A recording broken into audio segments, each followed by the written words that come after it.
अस्सलाम वालेकुम। आज हमने पढ़ना है history of formulation of cell theory. इसमें हमने पढ़ना है कि एरिस्टोटल जो है वो पहला साइंसदान था जिसने ये बताया कि एनिमल्स और प्लांट्स में कोई ना कोई रिलेशन ज़रूर है, इनके सेल्स में कुछ ना कुछ सिमिलैरिटी मौजूद है। उसके बाद 1665 में रॉबर्ट हुक पहला ब्रिटिश साइंटिस्ट था जिसने सेल को डिस्कवर किया था। उसने सेल को अपनी खुद से बनाई हुई एक सेल लाइट माइक्रोस्कोप के अंदर ऑब्ज़र्व किया, और जब उसने ऑब्ज़र्व किया तो वो सेल जो थे वो डेड थे, इसलिए उसे सेल्स जो हैं वो एम्प्टी कंपार्टमेंट्स की फॉर्म में, खाली कंपार्टमेंट्स की फॉर्म में नज़र आए। लेकिन उसके बाद कुछ साल बाद डच का साइंटिस्ट था एंटोनी वैन लेवनह्यूक, उसने फ़र्स्ट टाइम एक लिविंग सेल को ऑब्ज़र्व किया और उसको नाम दिया एनिमल क्यूलीज का। मज़ीद एक डेढ़ सदी तक सेल की अहमियत के बारे में किसी ने नोट नहीं किया। फिर 1809 में एक scientist Jean Baptiste D Lamarck ने कहा कि कोई भी जिस्म हम जिंदा नहीं कंसीडर कर सकते जब तक कि वो सेल्स और टिश्यूज से मिलकर ना बना हो। 1831 में एक ब्रिटिश बॉटनिस्ट था रॉबर्ट ब्राउन, उसने पहली दफ़ा सेल के अंदर न्यूक्लियस को दरियाफ्त किया। फिर 1838 में एक जर्मन बॉटनिस्ट था मैथियस कैल्डियन, उसने फ़र्स्ट टाइम एक प्लांट टिश्यू को डिटेल में पढ़ा और फिर उसने सेल थ्योरी की पहली स्टेटमेंट दी। इसमें उसने कहा कि कोई भी प्लांट जो है अगर हम उसको डिटेल में पढ़ें तो वो बहुत सारे सेल से मिलकर बना हुआ होता है और हर सेल मुकम्मल तौर पर इंडिपेंडेंट होता है। 1839 में जर्मन जोलॉजिस्ट थ्रियोडर सिचुआन ने कहा कि इसी तरह हर जानवर भी बहुत सारे सेल्स से मिलकर बना है और सेल्स फिर आगे मिलकर एक टिश्यू बनाते हैं। 1855 में एक जर्मन फिजिशियन रुडोल्फ विर्को ने कहा कि कोई भी सेल जब बनता है तो वो ऑलरेडी किसी मौजूद सेल, ऑलरेडी एग्जिस्टिंग सेल में से ही बनता है, जिसको उसने प्रॉपर वर्ड्स ऑमिनस सेलुला ई सेलुला कहकर बताया। फिर 1862 में लुईस पैस्चर ने रुडोल्फ विर्को की इस बात को सही साबित करने के लिए एक एक्सपेरिमेंट किया और उस एक्सपेरिमेंट से रुडोल्फ विर्को की ये बात बिल्कुल सही साबित हुई। इन सब बातों को जहन में रखते हुए एक सेल थ्योरी दी गई। उस सेल थ्योरी में उन्होंने 3 पॉइंट्स को वाज़िया किया। पहला पॉइंट ये था कि हर जानदार एक या एक से ज़्यादा सेल से मिलकर बना होता है। नंबर 2, सेल जो है वो ज़िंदा जानदार का सबसे छोटा यूनिट है, इससे छोटा यूनिट नहीं होता। ये यूनिट मिलकर आगे टिश्यूज़ और फिर करते करते एक पूरा ऑर्गेनिज्म बनाता है। नंबर 3, सेल्स, नए सेल सिर्फ तभी बन सकते हैं जब वहाँ पर कोई पुराना सेल मौजूद हो।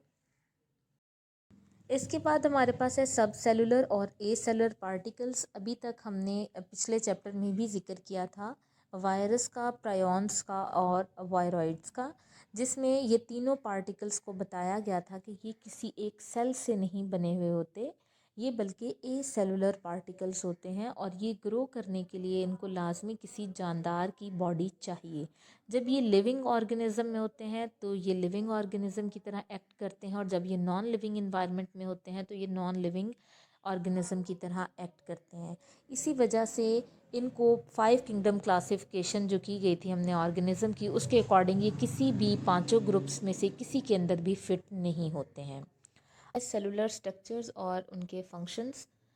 हमने अभी तक पढ़ा कि हमारे पास दो तरह के सेल्स होते हैं, प्रोकैरियोटिक सेल्स और यूकैरियोटिक सेल्स। यूकैरियोटिक सेल्स के अंदर हमारे पास डिफरेंट ऑर्गेनेलीज होती हैं जिनका अलग से एक प्रॉपर फंक्शन होता है और वो सब ऑर्गेनेलीज मिलकर एक सेल को चला रही होती हैं। और अब हम उन ऑर्गेनेलीज़ की डिटेल पढ़ने से पहले हम कुछ ऐसे स्ट्रक्चर्स की डिटेल पढ़ेंगे जो सेल ऑर्गेनेलीज़ में तो शुमार नहीं की जाती, लेकिन उनका काम और उनकी मौजूदगी लाजमी है किसी भी सेल के लिए, जैसा कि cell wall, cell membrane, cytoplasm और साइटोस्केलेटन। ये सेलुलर स्ट्रक्चर्स हैं लेकिन सेलुलर ऑर्गेनेलीज़ नहीं हैं। सबसे पहले ज़िक्र करते हैं सेल वॉल का। हमारे पास सेल वॉल प्लांट्स में मौजूद होती है। एनिमल्स की तरह के जितने भी दूसरे ऑर्गेनिज्म, प्रोटिस्ट वगैरह हैं, उनके अंदर हमारे पास सेल वॉल नहीं होती है। आई रिपीट, ये सिर्फ और सिर्फ प्लांट सेल्स के अंदर मौजूद होती है। सेल वॉल एक नॉन लिविंग और स्ट्रॉन्ग कंपोनेंट है जो कि सेल मेम्ब्रेन के, जिसको हम प्लाज्मा मेम्ब्रेन भी बोलते हैं, उसके बाहर मौजूद होती है। सेल वॉल का काम होता है सेल को शेप देना, उसको स्ट्रेंथ देना, किसी भी डैमेज से उसकी प्रोटेक्शन करना और उसके अंदर जितना भी मटेरियल मौजूद है उसको सपोर्ट करना। अब हम आ जाते हैं सेकंड पैराग्राफ में। सेकंड पैराग्राफ में उन्होंने ये बताया है कि सेल वॉल की कंपोजिशन कैसी है, वो किन केमिकल से मिलकर बना होता है। अगर हम इसकी डिटेल स्टडी करें तो ये 2 लेयर से मिलकर बना होता है। जो आउटर लेयर है वो बारीक होती है और उसको हम लोग आउटर वॉल या फिर प्राइमरी वॉल भी कहते हैं। इसके अंदर जो सबसे ज़्यादा मौजूद केमिकल होता है वो सेलुलोज होता है। और कुछ प्लांट्स के अंदर हमारे पास इनर वॉल भी मौजूद होती है जिसको हम सेकेंडरी वॉल भी कहते हैं, और ये प्राइमरी वॉल की निस्बत थिक होती है, मोटी होती है। और इसके अंदर जो केमिकल्स मौजूद होते हैं वो हैं लिग्निन, और इस तरह के कुछ और केमिकल्स भी होते हैं। वो डिपेंड करता है, उनमें वैरायटी आ जाती है depending upon type of cell, कि वो किस सेल की अंदर मौजूद है। इसके अलावा हमारे पास जो 2 सेल्स हैं, बिल्कुल एडजस्टेंट बराबर के 2 सेल्स हैं, उनके जो सेल वॉल होती है उसके अंदर पोर्स होते हैं, सुराख होते हैं, जिनके ज़रिए उनका साइटोप्लाज्म कनेक्टेड होता है और उन पोर्स को हम लोग प्लाज्मोडेस्माटा कहते हैं।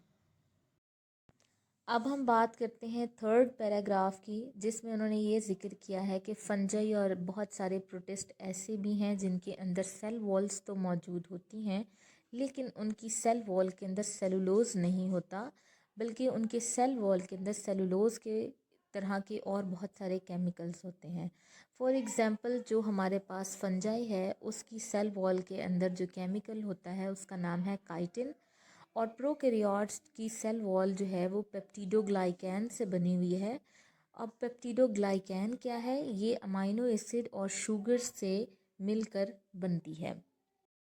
यहीं पर आज की वीडियो का इख्तिताम होता है। अगर आपको ये वीडियो अच्छी लगी तो लाइक और कमेंट करके अपना फ़ीडबैक दें, और मज़ीद इस तरह की वीडियो के लिए इस चैनल को लाइक और सब्सक्राइब करें। नेक्स्ट वीडियो के साथ मिलते हैं, तब तक के लिए अल्लाह हाफ़िज़।